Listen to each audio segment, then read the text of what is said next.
धाकड़ खबर बेखौफ सुबह बेबाक अंदाज। धाकड़ खबर के न्यूज रूम से मैं आपके साथ हूं अकरम रईस खान। कर्नाटक यानी कि साउथ इंडिया का वो स्टेट जहां पे भारतीय जनता पार्टी की सरकार है, शाम दाम दंड भेद करके 15 विधायकों से इस्तीफा दिला के इसी पैटर्न को तो अपनाया गया। बाद में मध्य प्रदेश के अंदर जहां 22 विधायकों से इस्तीफा दिला के शिवराज सिंह चौहान मुख्यमंत्री बन गए, उससे पहले कर्नाटक में मुख्यमंत्री बन गए थे BS येदियुरप्पा। उसी कर्नाटक की मैं बात करने जा रहा हूं। दो बड़ी खबर है वहां से। भोपू मीडिया के दलाल चाटुकार दंगाई पत्रकार तो ना बताने के, ये तो आप पूरी उम्मीद रख लो, क्योंकि उन्हें दलाली का ठेका फिलहाल बंगाल के लिए दे रखा है। 5 राज्यों में चुनाव है, लेकिन आप टीवी खोल के देख लो, अगर बंगाल के अलावा कुछ दिखाते हो, कोरोना की खबर देख लो, 5 राज्यों को छोड़ के कोरोना पूरे देश में बताएंगे। तो क्या भैया 5 राज्यों में कोरोना नहीं है?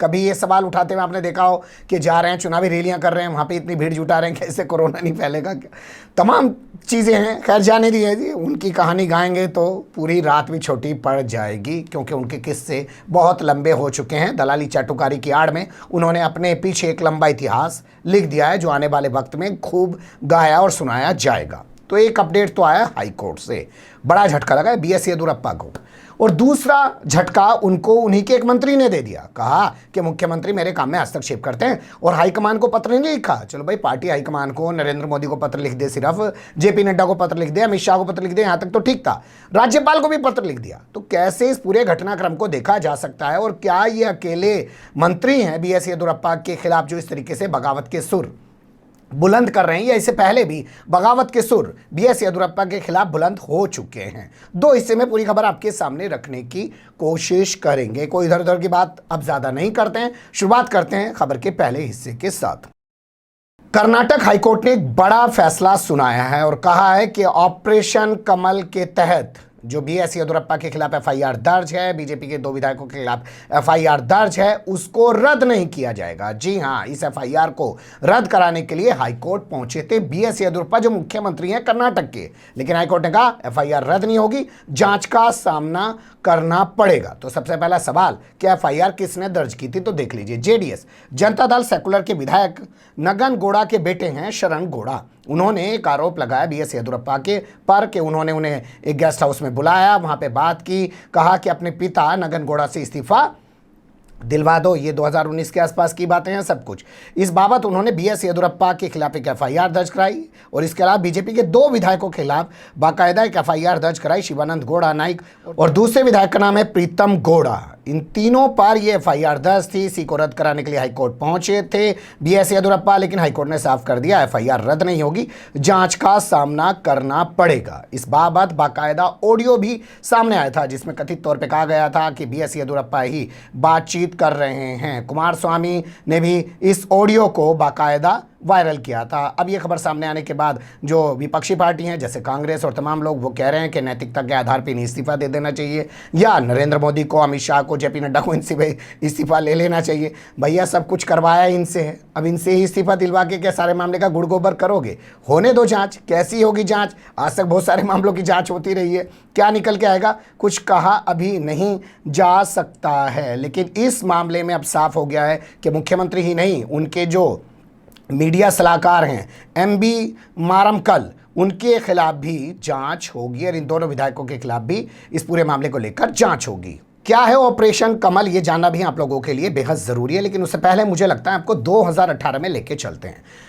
कर्नाटक के अंदर कुल 223 विधानसभा सीटें हैं, वहां पर चुनाव हुआ। सरकार बनाने के लिए 112 सीटें चाहिए। बीजेपी की सीटें आई 104। 2 जगह से लड़े थे BS येदियुरप्पा, दोनों जगह से जीत गए थे, तो 1 सीट पर वो रहेंगे, तो कुल सीटें बची 103। इस सब की परवाह करते हुए कि उनके पास 112 का आंकड़ा नहीं है, राज्यपाल बेजू भाई वाला जो भी थे, राज्यपाल जो थे उस वक्त, उन्होंने बुलाया आनंद फानन में, सुबह के 4 बजे शपथ दिला दी इनको।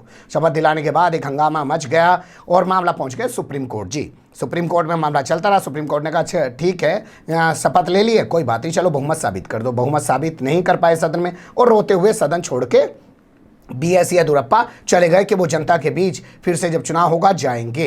इसके बाद JDS और कांग्रेस ने 118 विधायकों के साथ सरकार बना ली। सरकार चलती रही। उस सरकार को कई बार गिराने की लगातार कोशिशें की गई, लेकिन वो सरकार बनी रही। लेकिन आखिर 14 महीने बाद BS येदियुरप्पा का दांव चल गया। जून 2019 का मामला था। ये वही वक्त है, ध्यान रखिएगा, जब दूसरी बार सरकार केंद्र में नरेंद्र मोदी की बन चुकी है। इस चीज को भी अपने मन मस्तिष्क में बैठा लीजिएगा।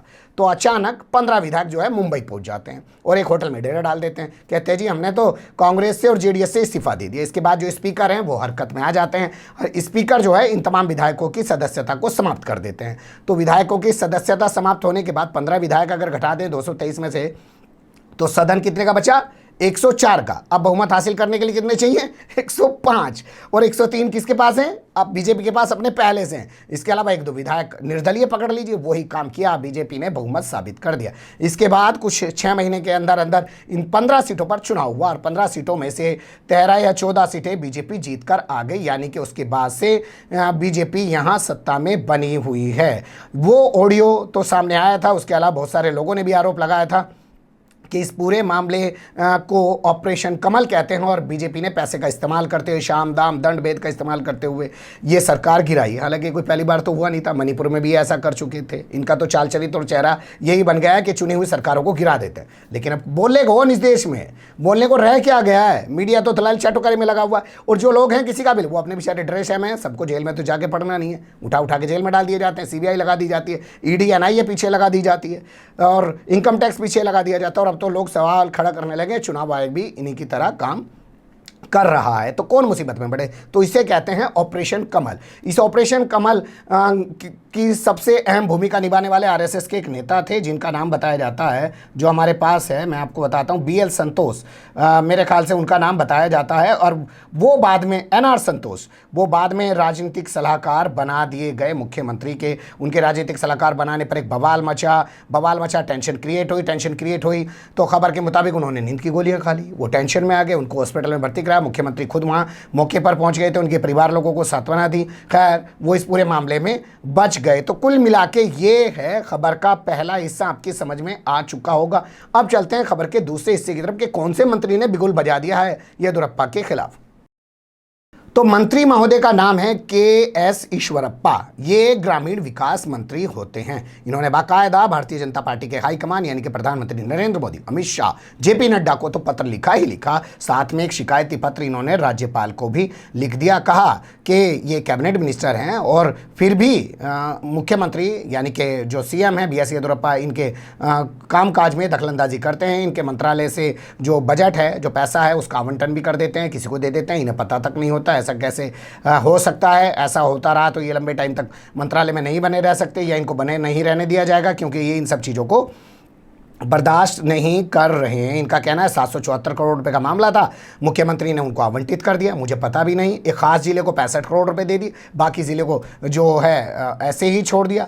तो ये तमाम आरोप इन्होंने बी.एस. येदियुरप्पा पर लगाए और कहा कि वो तानाशाही कर रहे हैं, इनके काम में दखलंदाजी कर रहे हैं, इसे वो बर्दाश्त नहीं कर सकते हैं। तो ये बड़ा मामला है। तो उधर हाईकोर्ट से फटकार और इधर अपना ही एक मंत्री बजा रहा है बी.एस. येदियुरप्पा के लिए खतरे की घंटी। लेकिन ऐसा नहीं है कि खतरे की घंटी सिर्फ कामकाज के आधार पर बजाई जा रही है। असल में इसके पीछे दूसरी भूमिका है, वो भी मैं आपके सामने रख देता हूं। असल में नरेंद्र मोदी ने कानून बनाया 2014 में आने के बाद, अपनी पार्टी के अंदर कानून बनाया। हालांकि वो कानून अब कानून नहीं रहा है, क्योंकि जहां जरूरत है वहां पे इस्तेमाल करते हैं, जहां जरूरत नहीं है वहां पे इस्तेमाल नहीं करते। 75 साल से ज्यादा की उम्र के व्यक्ति को चुनाव नहीं लड़ने दिया जाएगा, उसको मंत्री पद पर नहीं रहने दिया जाएगा। उसी के चलते लाल कृष्ण आडवाणी को, शांता कुमार को, मुरली मनोहर जोशी को, यशवंत सिन्हा को और जो है सुमित्रा महाजन जैसे लोगों को साइड कर दिया गया और उनको चुनाव तक नहीं लड़ने दिया। मंत्री बनना तो बहुत दूर। लेकिन यहाँ 75 की उम्र पार कर चुके हैं बी.एस. येदियुरप्पा, 77 की उम्र में दाखिल हो चुके हैं, फिर वो मुख्यमंत्री बने बैठे हैं। जैसे आजकल आप केरल को देखिए, वहाँ पे ई श्रीधरन मेट्रोमैन को जो है इन्होंने मुख्यमंत्री का चेहरा बना के मैदान में उतारा है और उनको विधानसभा चुनाव लड़वा रहे। जानते हैं उनकी उम्र कितनी है? 87 साल। तो यहाँ नियम कुछ और हैं नॉर्थ इंडिया में, साउथ इंडिया में जाके कुछ और हो जाते हैं। हालांकि आप ये भी समझिए कि बी.एस. येदियुरप्पा के दम पे ही तो सरकार बनी है ना। सब कुछ तो बी.एस. येदियुरप्पा ने किया है। जब वो भाजपा छोड़ के चले गए थे, बाहर हो गए थे, तो क्या भाजपा सत्ता में आ पाई थी? नहीं आ पाई थी। लेकिन इस बार भाजपा सत्ता में न आने के बावजूद भी सत्ता में आ गई। ये कमाल बी.एस. येदियुरप्पा का है। तो इनकी ये उम्र जो है, इसको लेकर वहाँ मुद्दा बनाया जाता, कहा जाता है इनको साइड करिए। एक चीज़ और ध्यान देने योग्य है कि ये आते हैं दक्षिण कर्नाटक से और उत्तर कर्नाटक से भाजपा ज़्यादा सीटें जीत के आई है। तो लगातार ये कहा जाता है कि भैया जब उत्तर कर्नाटक से भाजपा को ज़्यादा सीटें मिली हैं तो दक्षिण कर्नाटक से आने वाले बीएस येदियुरप्पा क्यों मुख्यमंत्री रहे और फुल टाइम क्यों रहे? अब इनको हटा दिया जाना चाहिए, उत्तर भारत से कोई मुख्यमंत्री बनाया जाना चाहिए। आप अपने स्क्रीन पर देख सकते हैं, अक्टूबर 2020 की ये खबर हम आपके सामने रख रहे हैं। विधायक बासनगौड़ा पाटिल, यतनाल उनका पूरा नाम है, वो बाकायदा अटल बिहारी वाजपेयी सरकार में कपड़ा मंत्री रहे, राज्य मंत्री, रेल राज्य मंत्री रहे, यानी कि अच्छा खासा पद है, वो भी सोच रहे होंगे।